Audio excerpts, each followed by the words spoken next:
అంటే ముష్టి పచ్చడే కొనలేకపోతున్నావు. నువ్వెవడురా?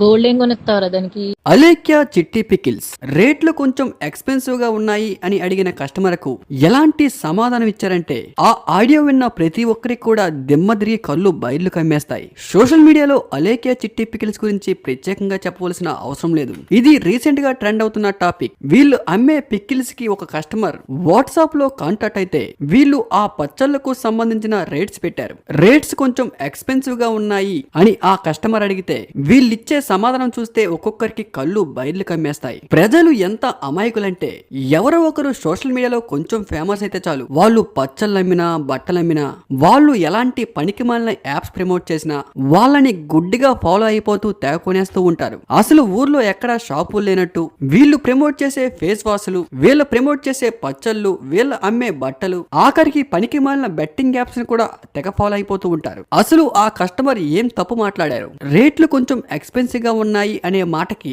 మరీ ఇంత దారుణంగా రియాక్ట్ అవుతారా? వ్యాపారం చేస్తున్నప్పుడు కస్టమర్లే దేములతో సమానం. వాళ్ళు నీ పికిల్స్ కొనక ముందు, నీ కస్టమర్ అవ్వక ముందు, అంతకంటే ముందు మీ ఫాలోవర్స్. అలాంటి ఫాలోవర్స్ ని అలా అనడానికి మీకు నోరెలా వచ్చింది? ఫాలోవర్స్ కొంటున్న పచ్చళ్ళపై వచ్చిన డబ్బులతో బ్రతుకుతున్న మీకు అంత బలుపా? ఏదైనా తప్పుగా కస్టమర్ మాట్లాడితే అలా రియాక్ట్ అవడంలో తప్పు లేదు. కానీ అవతల మాట్లాడుతున్న వ్యక్తి ఏమీ అనలేదు.